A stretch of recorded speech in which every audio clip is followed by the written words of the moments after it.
Senator Lujan is up next. Thank you, Mr. Chairman. Appreciate that. Very much appreciate the conversation today. One of the concerns that I have is the president's proposed budget slashes NASA's budget to levels like back to 61. Now, I appreciate what Chair Moran shared, is that the current mark of the Commerce, Justice, and Science Appropriations Committee has it at level funding. Back to a concern. This administration has been operating in a way where they are ignoring the law and saying, if they want to cut something, they're going to do it and sue me in court. Come find me.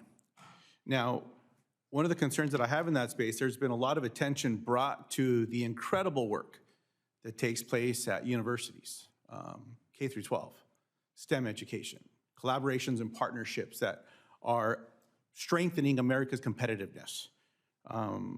We've now seen 3,800 employees that have left NASA because of the financial uncertainty, 20% of the agency. That doesn't seem helpful. On STEM, states like New Mexico, clearly others, other colleagues who have spoken today, all benefit from incredible investment to allow these collaborations that I pointed out earlier. Now, this hearing is dedicated to the United States beating China in a space race. My questions to each of you today is yes or no, would huge cuts to NASA and its STEM efforts harm America's ability to compete with China in the space race? Mr. Cutler?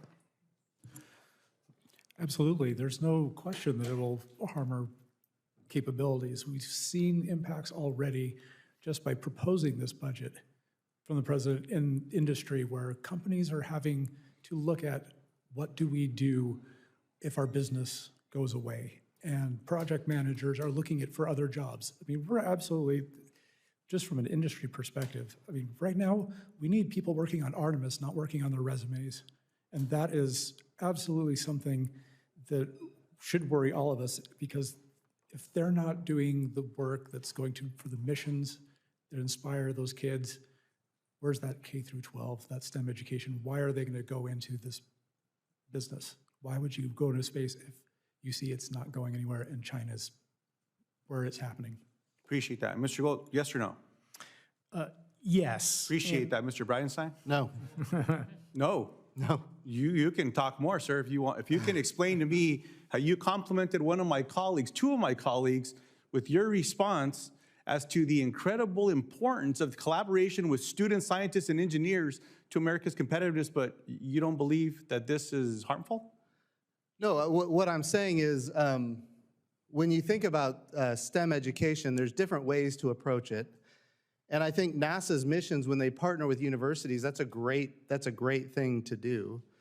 I think, when you think about, the partnership where, we've got scientists and engineers working side by side, and you've got the students in the mix. I think all of that is extraordinarily, beneficial, but that's also within the program itself. Does that make sense? I don't know that NASA needs to be an... It's not free. No, it takes investment. No, I agree with that. I'm in agreement that we need to absolutely be involving students in the projects that NASA does at universities. I'm in full agreement. I just think it's when you think about education, we have a Department of Education. We should have them focused on education. Right. All right. General? My answer is yes, and I would hope that the current cuts we're seeing are temporary, as I think one of the other members mentioned earlier this morning, and are helping us refocus on what we really need to be concentrating on in order to beat China. I appreciate Lieutenant General. I would agree there seems to be strong bipartisan support in all of these efforts. I appreciate that response. Representative, during your tenure as NASA administrator, you created the Suborbital Crew or Subsea program to leverage commercial sub-vehicle for science and technology development. When fully implemented, what benefits will Subsea provide to NASA and to the broader space economy? Oh, I think that's a great question. So there's a lot of, when you talk about suborbital spaceflight in general, you're really talking about microgravity. So there's ways to get microgravity. We can go up a tower and we can drop an object, and you can get maybe a second or two of microgravity. Then we can put things on an airplane and put it on a parabolic trajectory, and you might be able to get 30 seconds to a minute of microgravity. Then we can go to suborbital space. And that's where I think we can have even more benefit, because you can get 4, maybe even 5 minutes or more of microgravity. And all of that enables us to do research and development on technologies and capabilities. And then if all that works, then you send it to the International Space Station or you send it to commercial space stations. You put all that together. And just a sidebar of that, if that program was cut, how would the United States be ceding ground to China?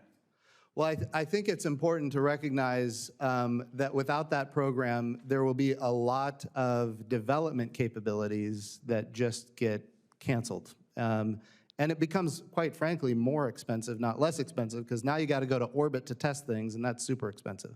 I appreciate it. Mr. Chairman, I have other questions. I'll submit them into the record because of time. Thank you all for your responses today. Appreciate that. Yield back. Well, thank you.